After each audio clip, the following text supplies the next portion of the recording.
Ben ritrovati Cattoliche dintorni. L'Osservatorio sul volontariato dell'Università Cattolica, in collaborazione col CSV, ha organizzato anche quest'anno l'Officina del Volontariato per sensibilizzare i giovani verso questa singolare esperienza. Vediamo insieme il servizio.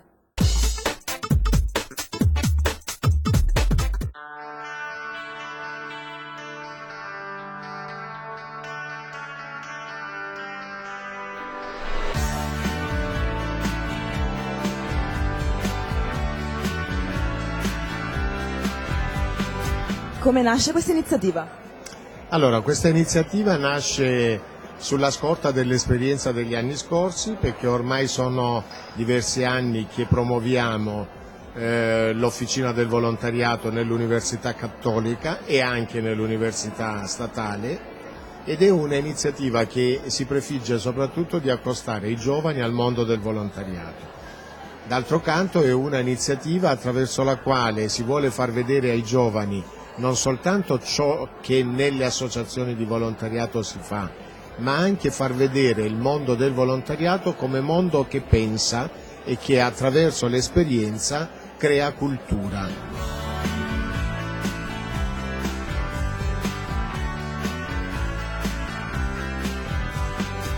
Secondo lei i giovani di oggi sono attivi nell'ambito del volontariato? Assistiamo attualmente a una forma di crisi della partecipazione dei giovani alle associazioni di volontariato.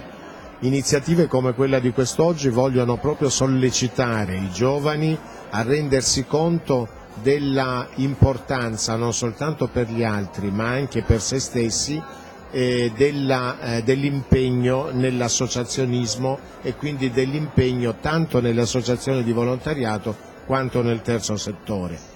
È un modo questo che vuole da un lato accostare i giovani alle associazioni del volontariato, ma dall'altro lato anche sollecitare le associazioni stesse a promuovere nuove forme di partecipazione dei giovani al loro interno.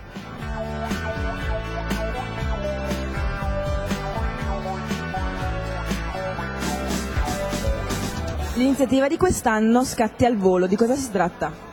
Scatti al Volo è un'iniziativa che si inserisce nell'attività dell'anno europeo del volontariato, che è promossa dalla società di San Vincenzo de Paoli e vuole incentivare tra i giovani la capacità di osservare l'attività del volontariato.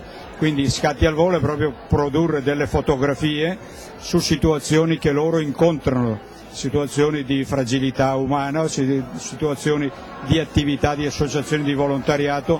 Questo è il senso dell'avere promosso un concorso che alla fine troverà anche una sua conclusione nell'ambito della giornata terminale dell'anno europeo del volontariato che verrà fatta a Brescia il 3 di dicembre presso il Palatenda. In quell'occasione verranno presentati i risultati e ci saranno anche le premiazioni delle fotografie migliori.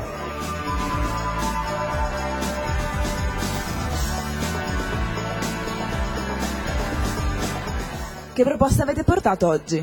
Oggi abbiamo portato tutti i lavori col Pannolenci, fanno le collane, Pannolenci traforato, lavorato a fiorellini con i pezzettini di cannucce e fanno collane che regalano poi a tutti i ragazzi qua. Noi facciamo clown terapia, portiamo il sorriso nelle corsie degli ospedali, per cui dedichiamo parte del nostro tempo ai bambini che troviamo nelle corsie della pediatria, appunto dell'ospedale Silvia di Brescia, di Cremona e di Esine. Che iniziativa presentate oggi? L'iniziativa che è un po' il senso del nostro volontariato, che è quello di dedicarsi alla ricerca di persone scomparse in superficie. Quindi noi siamo un gruppo di volontari, addestriamo i nostri cani, uniamo la passione per i cani appunto ad un servizio sociale, ed è quello appunto di andare a cercare persone che si perdono nei boschi, nei prati, in montagna, eccetera.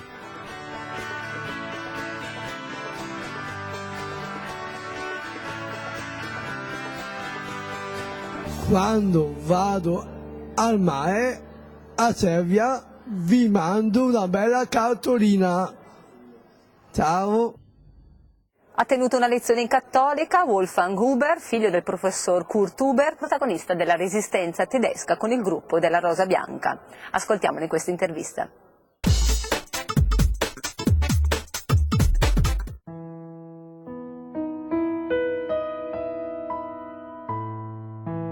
Professor Huber. Professor Huber, oggi lei ha presentato il suo libro sul secondo processo contro la Rosa Bianca.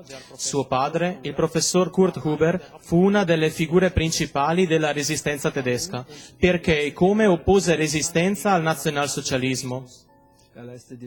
Mio padre scelse di opporre resistenza anzitutto per la lotta contro la Chiesa.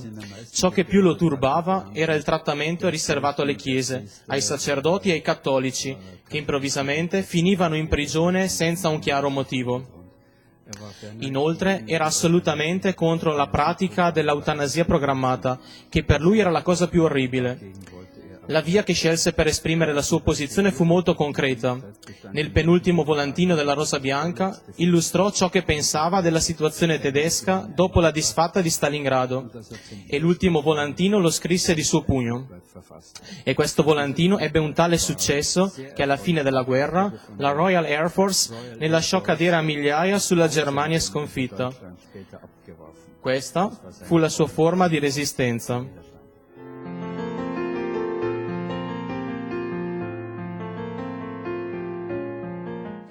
Come appare oggigiorno in Germania il dibattito sulla resistenza contro la dittatura nazista. La discussione appare oggi come una sorta di dovere e si è concentrata proprio sulla resistenza, che rappresenta in un certo senso la più triste coscienza della nostra storia. Abbiamo bisogno, per così dire, di recuperare la nostra identità dalla storia, e di fatto dovremmo recuperare la storia in sé. Dalla storia emergono due sconfitte, l'Olocausto e proprio anche la Resistenza. E questo è molto importante. Ci sono persone che negano la Resistenza e che non vorrebbero parlarne. Basti pensare a quanto affermato da Martin Walser, che diceva: ora è tutto finito, non ne parliamo più, non vogliamo continuare ad essere oppressi dal peso di vicende come l'Olocausto.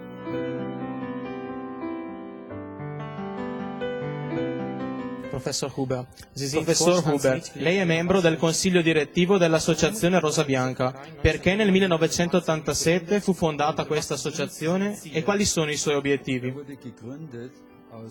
L'associazione è nata dall'idea che si dovesse fare qualcosa in memoria della Rosa Bianca.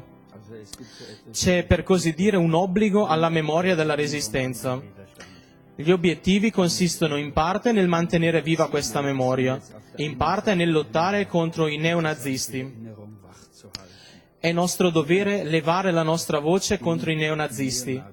Dobbiamo mettere in chiaro che ciò non potrà segnare il nostro futuro. A cosa è servito patire tutto questo dolore se ora ci diamo per vinti nei confronti dei neonazisti? Questo non può e non deve accadere. Wenn wir jetzt sozusagen klein beigeben gegenüber den Neonazis. Das darf nicht sein.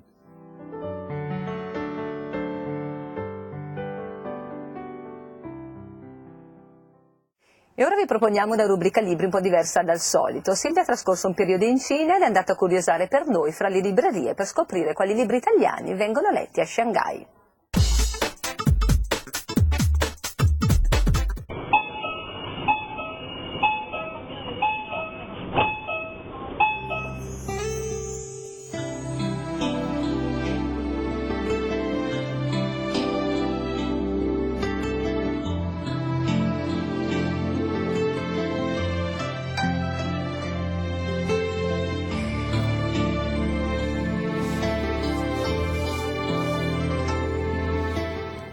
Il primo libro di cui parliamo risale al 1975, quando alla scrittrice Oriana Fallaci fu commissionata un'inchiesta sull'aborto da parte dell'allora direttore dell'Europeo Tommaso Giglio. Le furono dati 4 mesi di tempo, ma dopo 6 mesi la scrittrice tornò in redazione con questo libro, intitolato Lettera a un bambino mai nato, che fu tradotto in 22 paesi, tra cui la Cina, e che solo in Italia ha venduto più di 2,5 milioni di copie. La protagonista è una giovane donna single che aspetta un bambino e vive la gravidanza in maniera molto responsabile, mettendo in discussione se stessa, la sua vita e tutto il mondo che la circonda. La ragazza instaura un dialogo col bambino nella sua pancia, chiedendogli spesso se sia giusto metterlo al mondo di fronte alle difficoltà e le crudeltà della vita. quella vita molto delicata per un bambino che sta nella pancia della mamma e che quindi va difesa attentamente, anche col giusto riposo, cosa che la madre non farà e per questo perderà il suo bambino, come ci suggerisce il tragico titolo. Una volta perso il bambino, si instaura nella mente della protagonista un processo, la cui giuria è formata dagli altri personaggi del romanzo: il padre vigliacco, i genitori della ragazza, la migliore amica, un dottore severo e una dottoressa, e perfino il suo piccolo bambino mai nato. Un libro forte e intenso che fa riflettere sulle scelte di una donna, sulla maternità, sulla gravidanza e sulle conseguenze di un aborto. Questa è Lettera a un bambino mai nato di Oriana Fallaci.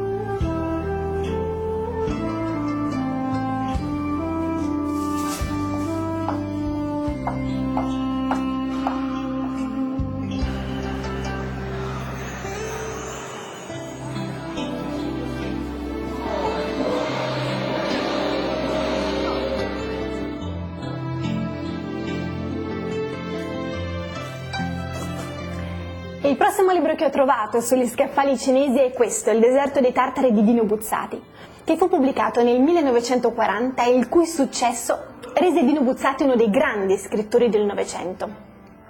Il protagonista è Giovanni Drogo, un ragazzo di 21 anni che viene nominato tenente e verrà mandato alla fortezza Bastiani, una costruzione che si trova al confine col deserto, obiettivo di numerose incursioni da parte dei tartari.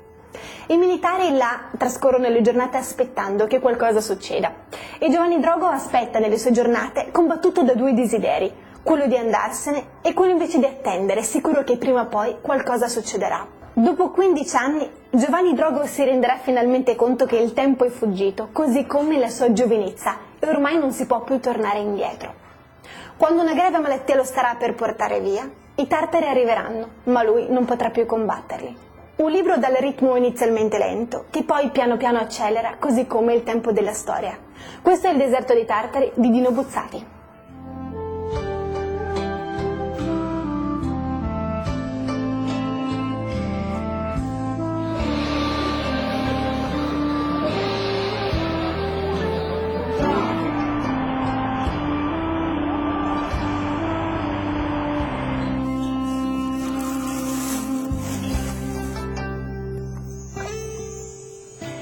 L'ultimo libro di cui parliamo è il capolavoro di Umberto Eco, intitolato Il nome della rosa. Siamo nel 1327, in una misteriosa abbazia benedettina, tra la Francia, la Liguria e il Piemonte. Il periodo è caratterizzato da continue lotte tra il papato e l'impero germanico, entrambi destinati a decadere ed essere sostituiti in Italia dai comuni e in Europa dalle impotenti monarchie nazionali. In questa abbazia, con una biblioteca labirintica, nel giro di una settimana vengono commessi 7 delitti che sconvolgeranno la vita dei monaci. Il protagonista è un francescano, consigliere dell'imperatore, chiamato Guglielmo da Baskerville, che insieme ad Azzo di Melk dovrà svolgere le indagini e trovare il colpevole. L'antagonista di Guglielmo si chiama Bernardo Gui, un inquisitore con una grande ossessione, quella di scavare nella coscienza della gente per cercare il male. Bernardo cercherà in qualche modo di risolvere il caso. In realtà però sarà solo Guglielmo a chiarire ogni dubbio e trovare il vero colpevole. Un libro avvincente, molto interessante, incentrato sulla ricerca della verità, quella verità difficile da accettare o da trovare. Questo è Il nome della rosa di Umberto Eco.